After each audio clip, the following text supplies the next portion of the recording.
नाम टी लक्ष्मी, हिंदी पंडित, और मैं ZPHS रामन्नापेट पाठशाला में पढ़ा रही हूँ, मंडल मल्याल, जिला जगित्याल।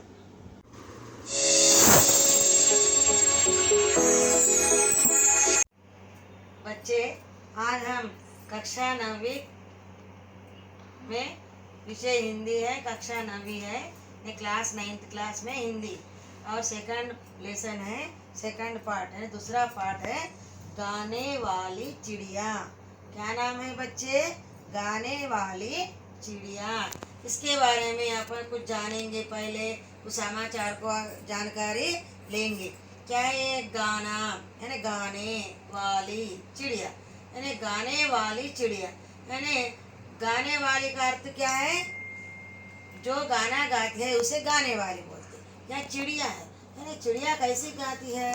अपने को इसमें पूरा चिड़िया के बारे में इस पाठ में दिए है कि गाने वाली चिड़िया అంటే పాట పాడే పక్షి। चिड़िया అంటే అర్థం ఏంటి? పక్షి, बर्ड, गाना, सिंगिंग, सॉन्ग। इस प्रकार अपन इस पहले इसके बारे में अपन जानेंगे। यहाँ बच्चों देखो क्या दिखाई दे रहा है?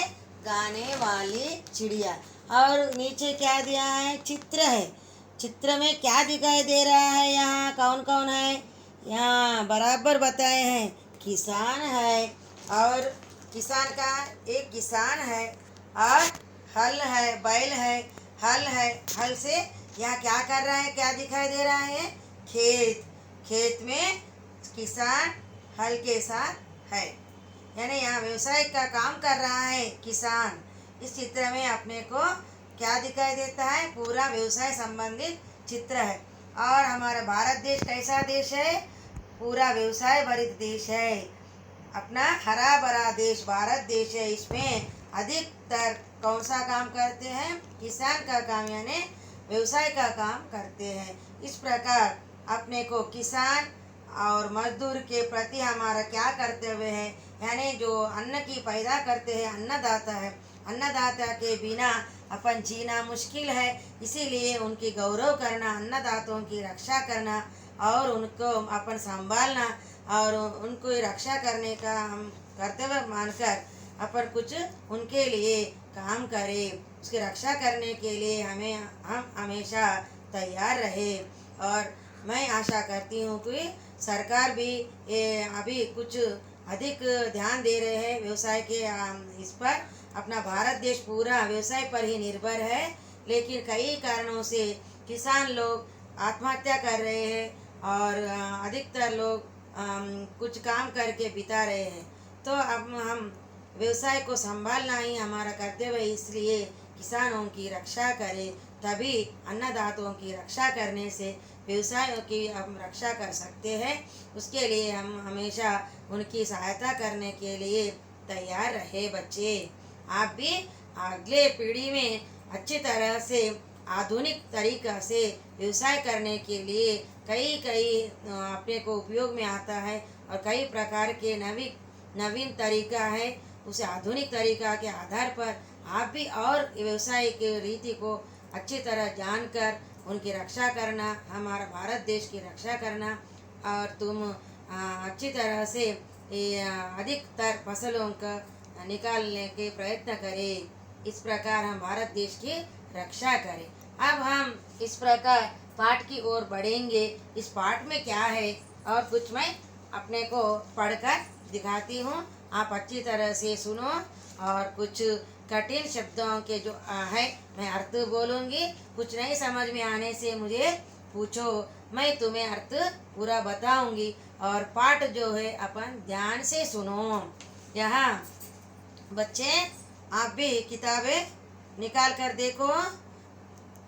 एक राजा था, वह बहुत ही सुंदर महल में रहता था। उसे अपने महल पर बहुत गर्व था। संसार के कोने कोने से यात्री महल देखने आते थे। यात्रियों ने अपने यात्रा वर्णन में महल की सुंदरता के बारे में कई बातें लिखी। उन्होंने एक गाने वाली चिड़िया के बारे में भी लिखा था।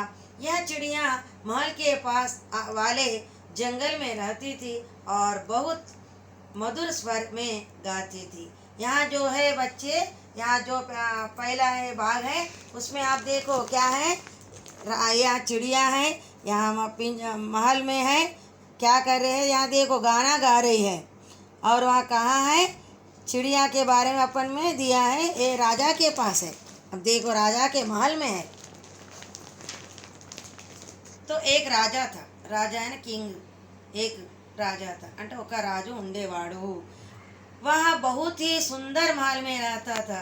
ఇక రాజు అంటే అందరికీ తెలుసు ఎంత అందమైన మహల్ అంటే రాజు దర్బారు వాళ్ళ దగ్గర మహల్ ఎలా ఉంటుంది, చాలా అందంగా ఉంటుంది। వహ ఏక్ बहुत సుందర మహల్ में అంటే చాలా అందమైన మహల్ అంటే పెద్ద పెద్ద భవనాలల్లో మంచి మంచి అందమైన భవనం నిర్మించుకొని ఉండేవాడు। ఉండేవారు।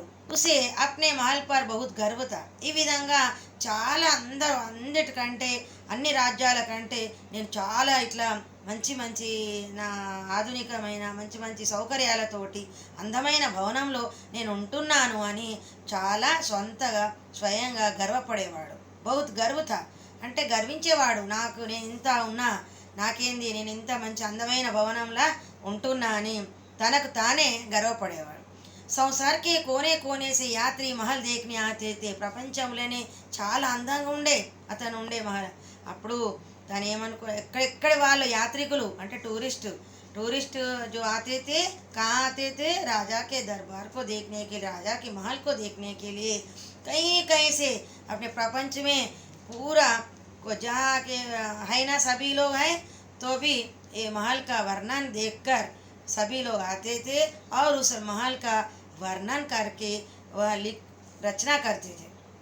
तो महल की सुंदरता के बारे में कई बातें लिखी। इस प्रकार जो यात्रा लोग हैं आए थे ना, యాత్రి लोग అంటే యాత్రికులు ఇక్కడికి వచ్చేవాళ్ళు, మరి ఏం చేసేవాళ్ళు, యాత్రికులు ఇక్కడికి వచ్చి ఆ రాజు యొక్క భవనాన్ని, ఆ మహల్ను అందంగా వాళ్ళ యొక్క భావాలతోటి వాళ్ళ ఇంకా చాలా అందంగా విషయాన్ని జోడించి रासेवाल అంటే कई और वाक्य का यानी कई सुंदरता के बारे में अच्छी तरह से लिखते थे और उसका वर्णन अपनी भाषा में करते थे। उन्होंने एक गाने वाली चिड़िया के बारे में लिखा था।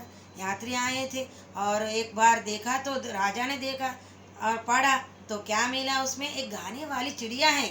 कहाँ है, ये राजा जहाँ रहता था उसके ही प्रदेश में एक गाने वाली चिड़िया అంటే ఈ రాజు ఉండే ప్రదేశంలో ఒక పాట పాడే ఒక విశేషమైన ఒక పక్షి గురించి ఆ వర్ణనల రాయబడ్డది అనే वर्णन किया था। कौन किए थे, यात्रियों ने। कहाँ आए वो, राजा के महल में आकर पूरा देखकर उसका वर्णन किए और गाने वाली चिड़िया के बारे में लिखी। అంటే పాట పాడే ఒక పక్షి గురించి వాళ్ళ బర్డ్ గురించి रासियन स्वीट वॉइस में सिंगिंग అంటే गाना गाता था। इस प्रकार मधुर स्वर में ये जो पक्षी है गाती थी।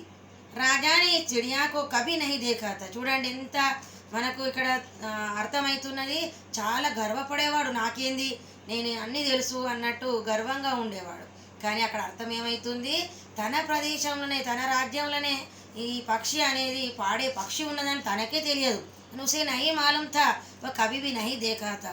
అప్పుడు ఏమనిపించింది, అగో నా రాజ్యంలో పక్షి నిజంగా ఉందా, ఉంటే మరి తీసుకురాండి అక్కడ వెతికి అని వీళ్ళందరికీ సైనికులకు చెప్తారు। क्या यात्रियों द्वारा लिखे गए यात्रा का वर्णन पढ़ने से राजा को चिड़िया के बारे में पता चला। ఇప్పుడు అర్థమైంది, పతా చల్నా అని జాన్నాను ఏంటి, ఏమర్థమైంది తనకు, ఈ అడవిలో ఒక పక్షి ఉన్నది, ఆ పక్షి ఎలాంటి, దాని విశేషం ఏంటిది, దాని ప్రత్యేకత ఏంటి, అది పాట పాడుతుంది। చాలా ఆశ్చర్యం కలిగింది రాజుకు। ఏమన్నాడు, అవునా, నా ప్రదేశంలో నా రాజ్యంలో పాడే పక్షి ఉందా, మరి నాకు తెలియదే, మరి ఏం చేద్దాం ఇప్పుడు అని అందరిని పిలిచి మీరు ఎక్కడ వెళ్ళి 4 వైపులా వెళ్ళి వెతికి ఆ పక్షి ఏదైతే ఉన్నదో తెలుసుకొని నా దగ్గరికి తీసుకురాండి అని అందరినీ ఆదేశిస్తాడు। ఆజ్ఞా దేతా హై, క్యా దేతా హై, राजा को चिड़िया के बारे में पता चला అంటే తెలిసింది, पता हुआ। राजा ने उस चिड़िया को देखना चाहा। అప్పుడు ఏమనుకున్నాడు, నేను కంపల్సరీ చూడాలి, कंपलसरी मैं देखना, किसको देखना, पक्षी को देखना। कौन सी पक्षी है, गाने वाली चिड़िया है। चिड़िया के बारे में देखना चाहता था। कौन देखना चाहता था? राजा।